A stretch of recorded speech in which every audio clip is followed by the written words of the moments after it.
Hello, friends, and welcome to Weekly Witness, Texas Impact's weekly podcast designed to help mainstream Texans of faith understand the legislative process and help you engage with public policy in the great state of Texas. My name is Scott Atnip, your host and Texas Impact's Director of Public Witness, and we're going to jump right in today because I was up until almost 3 o'clock this morning watching the Texas House of Representatives debate the voucher bill. Yes, we're calling it the voucher bill.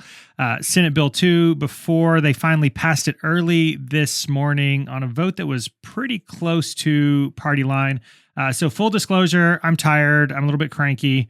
And I am excited, though, to have one of our favorite guests here, Texas Impact's Executive Director, Bee Moorhead. Bee, you're not tired and cranky at all, are you? I'm super cranky. I'm in a real bad mood. Excellent. So this should be some really great content today. So we are talking about the big news from the legislature this week. Senate Bill 2, the voucher bill, did pass the House last night after having already passed the Senate. So I expect we'll be having a conference committee on that soon.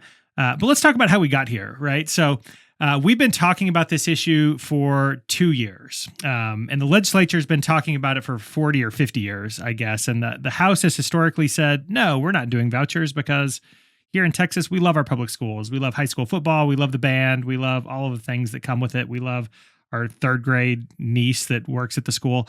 And then 2 years ago, this voucher idea started to get a lot of traction with multiple special sessions before finally being ended because 24 Republicans in the House stood with Democrats to kill the thing. Then came the March primary, where a lot of those folks were tired and some were defeated, which kind of led us to where we are today. I think we went into the session thinking that there was a chance a voucher bill would pass, but the margins might be close. Did I get all that history right? Have I brought folks adequately up to speed?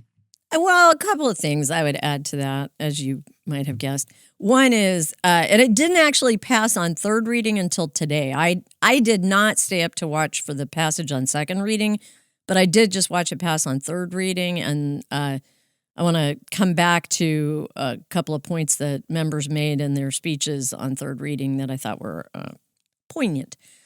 But the other thing is, I've been doing this for 25 years now, and you've been along for the ride for most of it. We haven't just been talking about it for 2 years. Periodically, vouchers have kind of reared their heads. You're right. The state first considered it in 1957, following Brown v. Board. But in more recent memory, people probably will remember a lot of them. Jim Leininger, who, in the early 2000s was pushing, and at that time, the chairman of Pub Ed was Kent Grusendorf from up north. And that debate, and Florence Shapiro was the chair of Senate Public Ed. That debate led to Parent PAC, the lobby that was specifically formed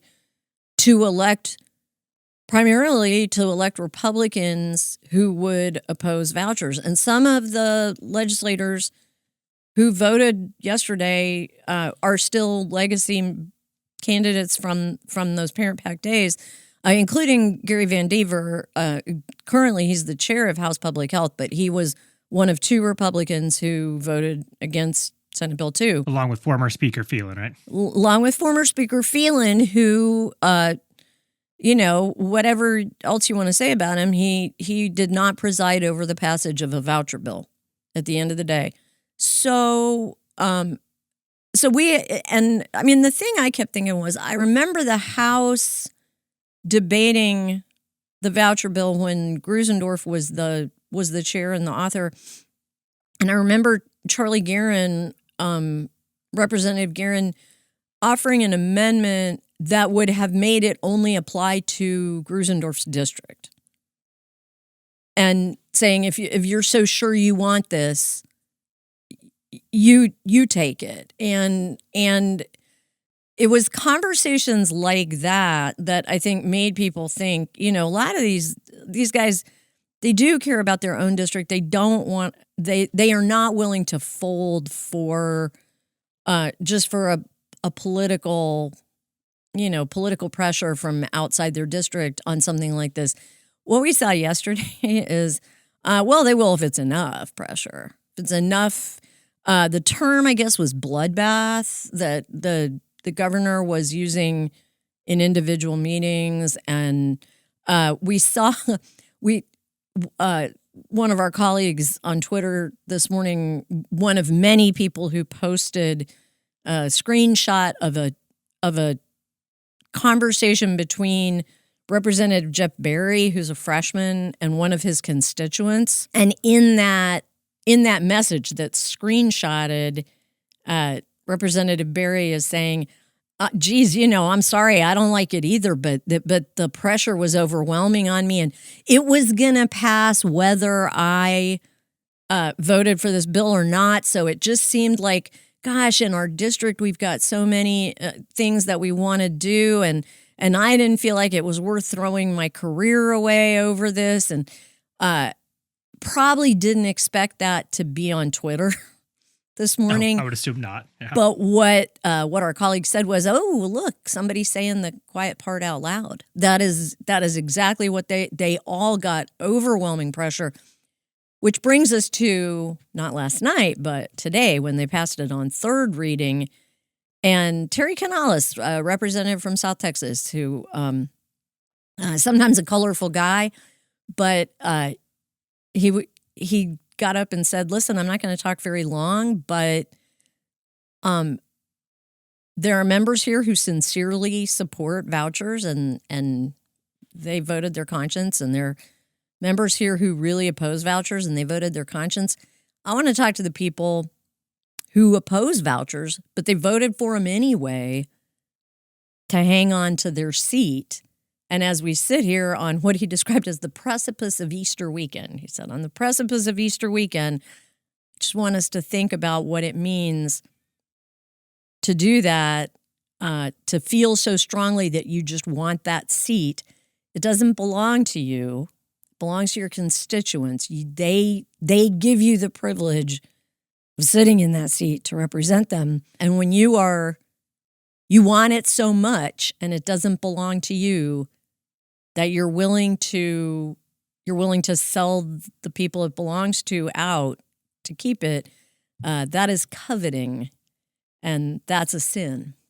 Yeah, I mean, there are not many profiles in courage awards being given out in Austin this week, and I think I posted on whichever social media platform last night. But I mean, that's the frustrating part, is we have many of our members, our public school defenders, people who've been showing up to events, who go into these offices, and the representatives say to constituents' faces, I don't really love this, but I feel like there's a lot of pressure. I'm going to have to do it. And to see all of those people cave during the vote was certainly disheartening, because, that's the important part of our work, is that we send constituents to the Capitol to talk to their representatives. And it didn't feel like their representatives were representing them on this vote. Absolutely not. And when you say there were no profiles in courage, it takes courage to be that constituent, right?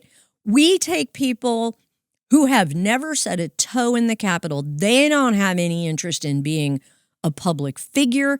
They have nothing to gain from putting themselves out there personally. They don't still have kids in school. They're over 65, their property taxes are capped, right? Like all of the things. And they go with, in some cases, fear and trembling, and we can see them doing it. And they come out and they feel like, I did it. I did a really hard thing. And a lot of times they say, and it was not great. They were hard on me. It was a hard thing for me, but I feel so good that I did it. That's courage. That's courage to get into that space and do that. To see people who are elected specifically because they wanted to be in that pressure cooker fold like a cheap tent, man, that's rough. Well, and for those who haven't been following along, I want to make sure we're giving everybody the information about what actually happened yesterday, because I think our ask all along was vote against the voucher bill. And that might have been a little bit harder of a vote if you're receiving that pressure. But the easy compromise came to the floor, and it's something folks got excited about over the course of the last week that we thought might have had a chance. And that was an amendment that would have allowed them to vote for the voucher bill, but contingent upon it going to a referendum and passing on a vote of the people, right? And so there was an opportunity to kind of split the baby, for lack of a better term. Sure. Right? Talk to us about why that was an exciting prospect and what happened to that. I mean, it was an exciting prospect because Texans we don't have initiative and referendum. If we had initiative and referendum in this state, there'd be some things that were different. We probably would have already voted on vouchers a long time ago, I would assume, and some other things too. But we only can get a ballot measure on the ballot by the legislature putting it there. And in the past, I think there has been kind of a knee-jerk fear. There's a knee-jerk fear always on the part of people who think they're going to lose on something. Don't put it on the ballot. Geez, it's easier to deal with 181 legislators than 31 million Texans, right? But when something is so contentious and so divisive, and it keeps coming up and it keeps coming up, if this bill had just failed, we'd be in special session all summer. The governor has said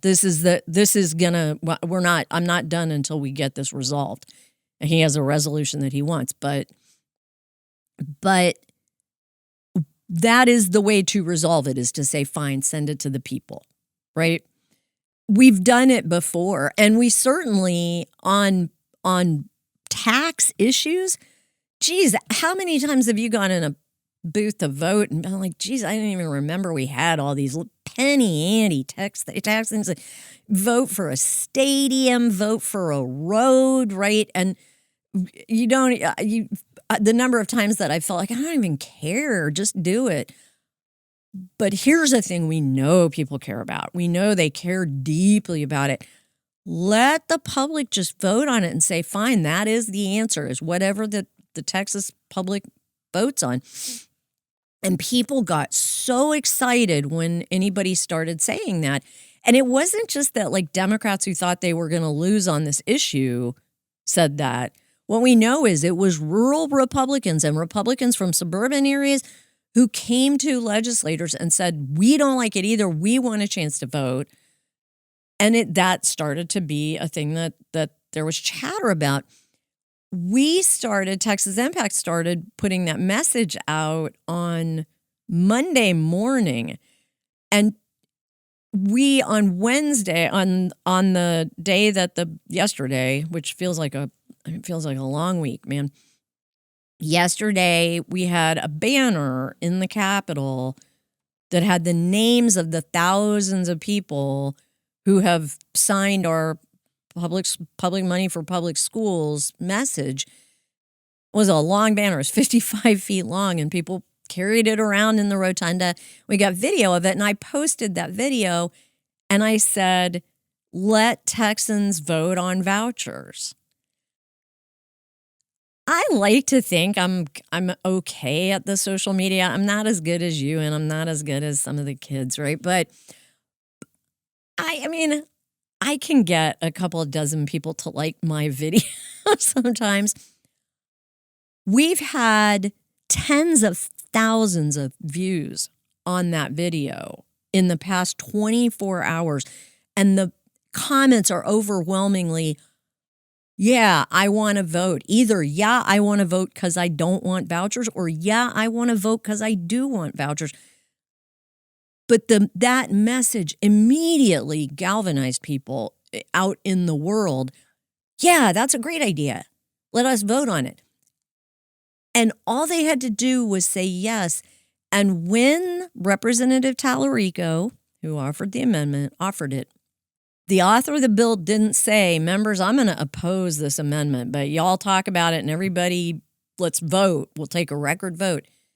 He moved to table it. He which is a way of, it's sort of like the ultimate dismissal of someone's idea, someone's earnest attempt to have a conversation about a controversial topic is, we're not even going to talk about it. Yeah, and I don't even want to talk about the first of many motions to table. I lost track of the amendments, 40 something, right? But from 47. whatever time in the afternoon until 2:00 this morning, it was, here's an amendment that I think will make the bill better. Let's have a chat, motion to table, almost party line vote to kill. Party line vote. Yeah. But let's talk about like what happened in between, right? And so I think Monday and even Tuesday, losing track of what day today is, I think there was some thought that there might be some momentum for that idea, right? And then I think there's public reporting that said, the governor, other statewide officials, even the White House called in to put pressure on House Republicans. Yep. I had a friend. I don't know if I'm just going to have you respond to all of my Facebook comments that people are asking me this week, but I had a friend say, like, how frustrating is it, and what do you do if you have a community that's making telephone calls, if you have a community that's showing up, if you have a community that feels one way, and then the representatives ignore that community input because, somebody in power says, vote this way or you're in trouble. Like, I don't even know what do we do about that? I mean, here's I think the really hard thing. When you have let's say a tradesperson who you've had work on your house a lot of times over the years, and you've kind of developed a relationship with them, and they do something really bad, and you feel like, geez, I really wish this hadn't happened because I really did like you. Everything you've done hasn't been perfect, but we've had kind of a good working relationship. What do you might have a conversation with them about this can't happen again. But if it's bad enough, or if it has already happened before, what are you going to do? You're going to get somebody different, right? You're going to say, I can't keep up this relationship. What if you have an employee and they really, really blow it? You may be sad about it. You may say, it's not that I don't care about you as a person, but we're not going to be able to continue this relationship. What do you do if you have a representative that you've elected, that you maybe have worked to help elect, that has voted for some things you really cared about, that you really did like, that you know to be a nice guy, that you have had your picture taken with, and they've held your grandchild and given them a state commemorative quarter or whatever the thing is,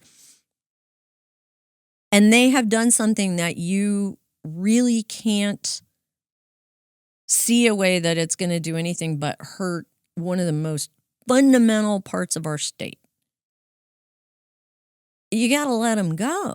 And when that happens, when you let that tradesperson go, when you let that employee go, the one thing you can't do is never call them, right? You can't never call. You just don't cut it off. You don't change the address of the business so that the employee shows up and there's nobody there, right? You say, I'm going to have to talk to you about this. This is why I can't. And I have seen a couple of our members on social media already saying, I won't be able to support people that I supported last election cycle, and here's why. And what it amounts to is, because I can't trust you anymore. Everybody makes a mistake. Everybody does things. People take votes, and later they say, I didn't know it was going to turn out that way. I'm sorry. I wish I would have done it different. I'm going to try to fix it. But at this point, you got members of the legislature putting out messages to their communities that include information that's not true, that mischaracterized the vote that they took, that mischaracterized the legislation. We had a legislator say, so there was an amendment, Representative Dutton put up an amendment, and he always has kind of a colorful rhetorical style. And he said, we have kids in our communities who are in a 12-foot hole. And this legislation is structured to throw them a 10-foot rope. And they won't be able to. It's not going to help get out of that hole. And there was a legislator who got up and said, well, If I was in a 12-foot hole and somebody threw me a 10-foot rope, I'd take that rope. And I want us all to sit with that for a second and picture, are you saying you jump to get the extra 2 feet? Or are you saying I'd do macrame while I'm down here in this hole? I mean, what would you do with that 10-foot rope? They are trying so hard to talk around this. And again, when that person says, there's a reason why this thing happened, it wasn't my fault. I'm not. We had that Representative Barry who said it was going to pass whether I voted for it or not. As a constituent, you would say, I can't control all 150 members. All I needed was my member to do the right thing. Yeah, and so what do those conversations look like? Well, awkward. Yeah, I mean, I feel like there needs to be some follow-up telephone calls in the next week or two and some follow-up meetings. Say like, hey man, like what happened? And nobody likes that, right? The same way that you don't like to have that conversation when you're the one who has to fire somebody or you're the one who has to say we're not doing business with you anymore. Nobody wants to be that person. You want to try to get out of it as hard as you can. Any other thing than having to have the hard conversation. But one time ever, I did have to fire somebody, and I sought guidance from a mentor on how to do that. I said, I don't want to do this. And my mentor said, just remember, clear is kind. The best thing to do is to say, I can make this short and clear. Here's the deal. We're done. When you break up with your boyfriend, I do know this from long ago experience. When you break up with your college boyfriend, clear is kind. You don't leave room for, well, let's talk this through. We can come to an understanding. You say this, if I can't trust you, I can't trust you. And I can't trust you. Because this is the way this happened showed that you might like me, but there's somebody else you care about just a little bit more. Yeah. So there are about 6 weeks left in the legislative session. I didn't go check the quorum report count there. It's 49 days and some number 49 of hours. Days. Okay. I had 49 or 46, Davey. 46 maybe. All right. So ballpark, little over 6 weeks left. By the time you hear this, it'll probably be 6 weeks left. We still have to do the work. There are a lot of important bills 100%. Still out this legislative session. And spoiler, like this bill is not passed yet either. So we're going to keep making the steps. I think there's a decent chance it's going to pass now, but we're gonna keep making the telephone calls. We've got a lot of other issues we're working on. So nobody gets to check out of the legislative session because a big bill passed. Oh gosh, no. So a lot of work still to do. Keep following along with the action alerts, all of that. That said, are you also starting to turn your mind to after the session and the work that's going to take place? Oh, Scott, as a response to what's happening? Sure. I mean, we have to plan now for this day, 49 days till the end of the session in 2027. We can't be in the same position 49 days from the end of the 90th session that we are the 89th session. That's an untenable position to be in, I think. I mean, I guess we'll see. If we're tenants, and then we'll know it was tenable. But I prefer not. I know you prefer not, and I'm confident that all of our members would prefer not. So that starts now and definitely when the session's over.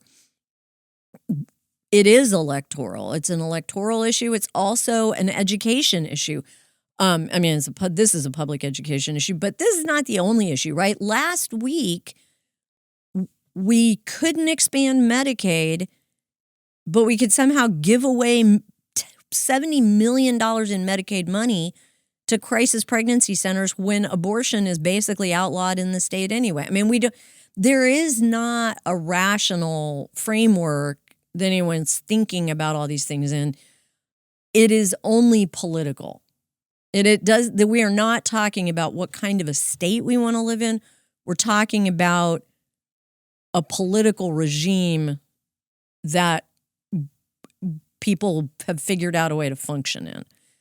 And that's not the beloved community. The beloved community, in case any of us have forgotten, Martin Luther King said the beloved community is not a place where there's no conflict. Instead, it's a place where our conflicts are resolved in a spirit of love and respect.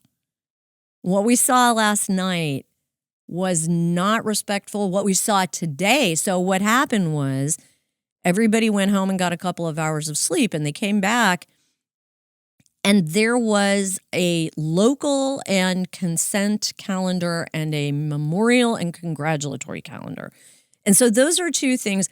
Those are softballs, right? The softballs are, first, we're going to pass a bunch of things where we say, yay, for, in this case, variously my constituents and Sam Houston, who for some reason it was important to have a congratulatory resolution about Sam Houston being a guy. I think that's great. I think Sam Houston's great, and I bet big fan of Sam Houston. Yeah, you are a big fan of Sam Houston. Yeah. We'll talk about his resume one day. Very impressive resume. Absolutely. And a memorial resolution. Memorial resolutions are memorial calendar. On those resolutions are taking a second to honor constituents who have died, and sometimes they have died a bit ago, like since the last legislative session, and sometimes they've died very recently. And in one case, in the case of Carol Strayhorn, Carol Keaton, former comptroller, former mayor, very, very recently.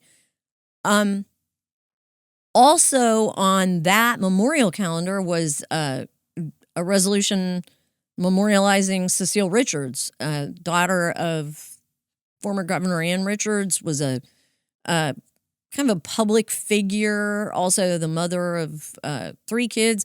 Interestingly, I went camping with her one time. She's the only person I ever saw bring shrimp kebabs on a camp out. But she was kind of a public figure. One of the things she did was she was the national director of Planned Parenthood. On the local calendar, that's where bills go that don't necessarily have statewide impact or import. They're often things that somebody's constituent wants done. They'll say, like, this only affects, one vacant lot in this one person's district or what, but for whatever reason, it requires a little legislation. Those are supposed to be non-controversial. A little group of hardcore anti-abortion, extreme House members made such a fuss over the idea of memorializing the daughter of a former governor who died of brain cancer recently that they took down the entire day's work, everything they were going to do, the local and consent calendar and the memorial calendar, all just undone. Except weirdly that at the very end, Representative Howard was recognized specifically to offer the resolution just about Cecile Richards. So at the end of the day, that was the only thing that did happen. No resolution for Carol Strayhorn, no resolution for those 2 nice people in Representative Angie Chen Button's district, who I'm sure the whole point was that she was doing a nice thing for a family and they didn't get their resolution. But there's nothing beloved about that behavior. There's nothing. We resolve our differences in a spirit of love and respect for each other. So we're going to have to figure it out. And that's why, what you and I were talking about was we need to start right away when session's over. I hope people are ready for us to come visit them, because we're going to come to your community and talk about how this process works, what the role of the public is in the democratic process, and what you should be able to expect of these employees of yours who call themselves representative. Friends, we definitely have some work to do in the coming months. Davey's going to cue up that "Coming to Your City" song. We're coming to your city. But before we close out, I feel like, it is in the Christian tradition, Holy Week, Good Friday's kind of a bad day. So I feel like we need a word of hope for today. It's been a rough week, not just in the liturgical calendar, but in the legislative calendar. What's your word of hope for listeners today? Monday night, we had a meeting with the planning committee for United Women in Faith for the event next year in 2026. And that is always a great meeting. And the meeting this week was to decide the theme of the event next year. The theme in 2025 has been hope, miraculous expectations. And what we talked about was, well, that's a good first step. Miraculous expectations are a good first step. But hope is not just expectations. Hope is an active thing. And what we landed on was accountable action. Action plus accountability. That's what hope equals. So the next step, my word of hope to you is today we were tired and crabby. Tomorrow we will lace up our shoes and do some accountable action, and also we'll do some action to hold some people accountable. Accountability, friends. It is starting soon, coming to a city near you. Bee, thanks for the time. Thanks for all you do. I hope it is a weekend coming up soon. My hope is that you do get some sleep, and Monday when we have our staff meeting, hopefully we're not cranky anymore. But my feeling is, as soon as I pull up the action alert, I'll be cranky again. But we can hope. I'm gonna dye some Easter eggs with my grandson tomorrow. So love that. Love that. Friends, thanks again for tuning in this week. I hope you enjoyed the conversation with Bee, and more, I hope that you continue to do this work, that you don't let any of the actions that the legislature takes keep you down, because this is a long game.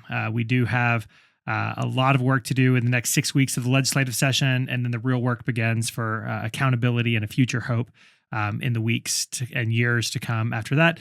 As we close out today, remember that as we move throughout the legislative session, Texas Impact is posting a weekly action alert on the Action Center of our website at texasimpact.org every Monday by noon, so make sure to check that out.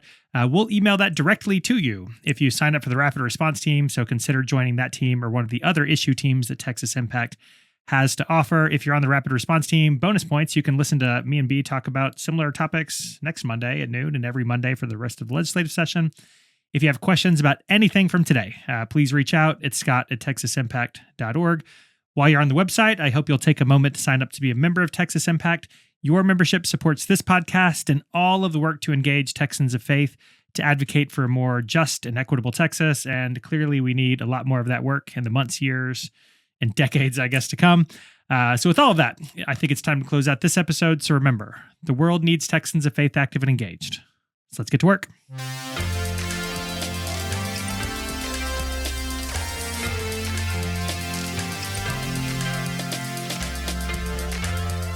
Weekly Witness is hosted by Scott Atnet, engineered and produced by David Fasalo. Our executive producer is Bee Moorhead. The opinions expressed on Weekly Witness are those of Texas Impact and our guests, and do not necessarily reflect the views of our sponsors.